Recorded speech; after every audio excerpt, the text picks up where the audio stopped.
అవకాశాలు ఉన్నట్టుగా కనపడుతుంది.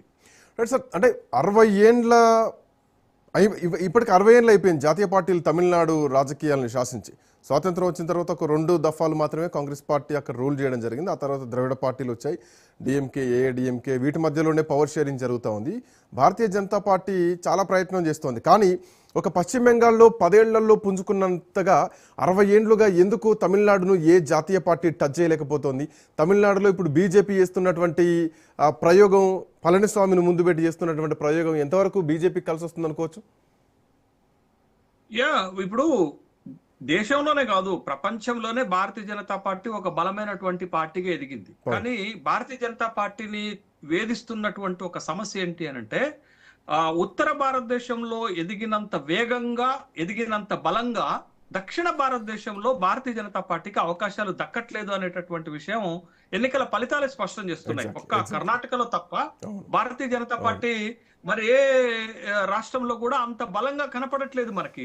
మీకు తెలంగాణలో మొన్నటి ఎన్నికల్లో తప్ప ఒక నామమాత్రమైనటువంటి పార్టీగానే ఉంది. ఆంధ్రప్రదేశ్ లో తెలుగుదేశంతో పొత్తు పెట్టుకుంటే తప్ప ఆ మాత్రం సీట్లు గెలవలేనటువంటి స్థాయిలో ఉంది. తమిళనాడులో అసలు అవకాశమే దొరకట్లేదు, కేరళలో కూడా అవకాశం దొరకట్లేదు అనేటటువంటి విషయం మనకి చాలా స్పష్టంగా కనపడుతుంది కదా. బట్ గత 10 సంవత్సరాలుగా దక్షిణాదిలో పాగా వేయాలనేటటువంటి భారతీయ జనతా పార్టీకి పెద్దగా కలిసి రావట్లేదు అనేటటువంటి విషయాన్ని గమనించాలి. అయితే భారతీయ జనతా పార్టీ వెస్ట్ బెంగాల్లో ఎంతైతే దృష్టి పెడుతుందో తమిళనాడులో కూడా ఒక ప్రయోగం చేస్తుంది. బట్ తమిళనాడులో తను చేసినటువంటి అన్ని ప్రయోగాలు ఇప్పటి వరకు వైఫల్యం చెందాయి. కానీ వైఫల్యం చెందినప్పటికి కూడా భారతీయ జనతా పార్టీ తన ఓటు బ్యాంకును పెంచుకోగలిగింది. దరిదాపు మీకు ఇప్పుడు చూడండి, గత లోక్సభ ఎన్నికల్లో 2024 లోక్సభ ఎన్నికల్లో తమిళనాడుకు వచ్చేసరికి తమిళనాడులో ఆ పార్టీ బలం 11% ఓటు బ్యాంకుకి పెరిగినట్లుగా మనకు కనపడుతుంది. బట్ అలయన్స్ తోటి 18% ఉన్నట్టుగా కనపడుతుంది. ఇది 2024 లోక్సభ ఎన్నికల్లో. అయినప్పటికీ చిన్న పార్టీలతో పొత్తు పెట్టుకుని 19 స్థానాల్లో గెలిచింది. లాస్ట్ ఎన్నికల్లో ఇది 2021 తమిళనాడు శాసనసభ ఎన్నికల్లో భారతీయ జనతా పార్టీ ఏఐడిఎంకేతో పొత్తు పెట్టుకున్నప్పటికి కూడా ఒక 4 శాసనసభ స్థానాలకు మాత్రమే పరిమితమైంది. లోక్సభ స్థానాల్లో ఏఐడిఎంకే, భారతీయ జనతా పార్టీ విడిపోయి పోటీ చేస్తే ఇద్దరికి జీరోలు మిగిలినటువంటి సందర్భం ఉన్నది. అయితే లోక్సభ ఎన్నికల నాటికి తన ఓటు బ్యాంకును పెంచుకోగలిగింది కానీ బట్ ఒక్క లోక్సభ స్థానాన్ని కూడా గెలవలేకపోవటం ఆ పార్టీని నిరాశపరుస్తున్నట్టుగానే చెప్పాలి.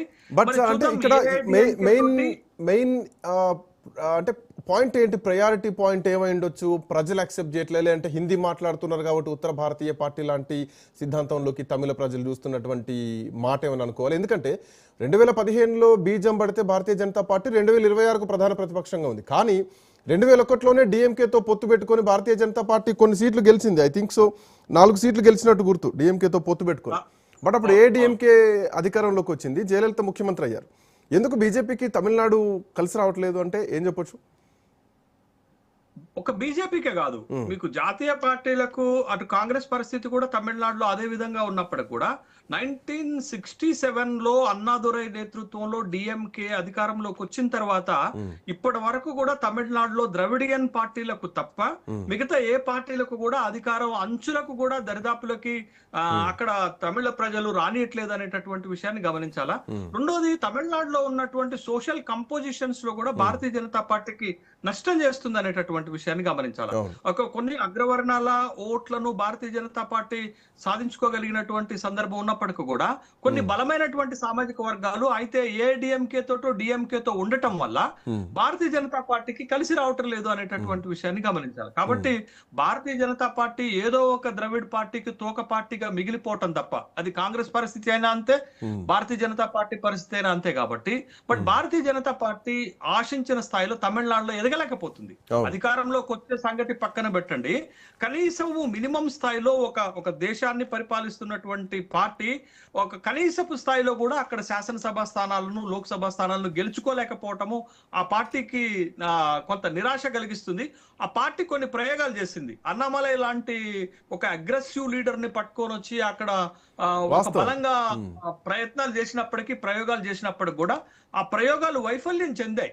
ఆ ప్రయోగాలు సక్సెస్ కాకపోవటం వల్ల మళ్ళా ఏఐడిఎంకేతో పొత్తు పెట్టుకోవాల్సినటువంటి ఒక అనివార్యమైన పరిస్థితి భారతీయ జనతా పార్టీకి అక్కడ అంటే సార్ ఇక్కడ బీజేపీ అన్నామలై అధ్యక్షుడిగా ఉన్నప్పుడు ఆయన ద్రవిడ పార్టీలను రెండింటిని విమర్శించారు. ఈవెన్ గ్రామ స్థాయి వరకు కూడా బీజేపీ జెండా పోయేలాగా ఆయన ఎన్ మక్కల్ ఎన్మలై ఎన్మన ఎన్మక్కల్ అంటే నా భూమి నా ప్రజలు అన్నటువంటి భావన తీసుకొచ్చారు ప్రజల్లో. ఆయన తొలగించినప్పుడు కూడా బీజేపీ మీద చాలా విమర్శలు రావడం జరిగింది. ఈవెన్ అన్నామలై ఎక్కడైతే ఎన్నికల ప్రచారం చేస్తారో ఆ ప్రచారం చేసినటువంటి ప్రాంతాల్లో పక్క రాష్ట్రాల్లో గెలిచారు. బట్ అట్లాంటి అన్నామలైకి ఈసారి పోటీ చేయడానికి కూడా పరిస్థితి లేదు. సో ఇది బీజేపీకి ఎఫెక్ట్ పడే అవకాశం లేదా? బీజేపీ అంత ఈజీగా ముందు పోయేటువంటి అవకాశం ఉంటుందా? ఏఐడిఎంకి బీజేపీ పొత్తును ప్రజలు నమ్ముతారా? విచిత్రం ఏంటంటే శ్రీకాంత్, అన్నమలై పరిస్థితి పాపం కుడితిలో పడ్డ ఎలకలాగా తయారైపోయింది అక్కడ తమిళనాడులో. ఆ అన్నమలై భారతీయ జనతా పార్టీకి అక్కడ ఒక షేప్ ఇచ్చినటువంటి నాయకుడు, ఒక బలమైన తెలంగాణ ఒక ఊపు ఇచ్చినటువంటి నాయకుడు. ఆ క్రమంలో రెండు ద్రవిడ పార్టీలను తీవ్రంగా విమర్శించినటువంటి సందర్భంలో ఇప్పుడు ఏఐడిఎంకేతో పొత్తు పెట్టుకుంటే పళనిస్వామి అన్నామలైపై ఉన్న కోపంతో అన్నామలైకి కేటాయించాల్సినటువంటి సీట్లో కూడా ఏఐడిఎంకే అభ్యర్థిని నిలబెట్టేశారు, అక్కడ ప్రకటించేశారు. అంటే కనీసము అన్నామలైకి ఎమ్మెల్యేగా పోటీ చేయడానికి అవకాశం కూడా దక్కలేదు అనేటటువంటి విషయాన్ని గమనించాలా. కానీ వెరాజ్ అన్నామలైని ఇటీవల బృహన్నల్ ముంబై కార్పొరేషన్ ఎన్నికల్లో అక్కడ కొన్ని కార్పొరేషన్ డివిజన్లకి ఇన్ఛార్జ్ గా పంపిస్తే అక్కడ రాజ్ ఠాకరే అన్నామలైని టార్గెట్ గా చేసుకొని విమర్శలు చేశాడు. అన్నామలైని రసమలై అని, లుంగి పుంగి బజాయించాలి అనేటటువంటి కామెంట్స్ కూడా వచ్చినటువంటి సందర్భం ఉంది. పాపం అన్నామలై పరిస్థితి తమిళనాడులో ఒక విధంగా ఈ చాలా ఇబ్బందికరమైన చూడాలి.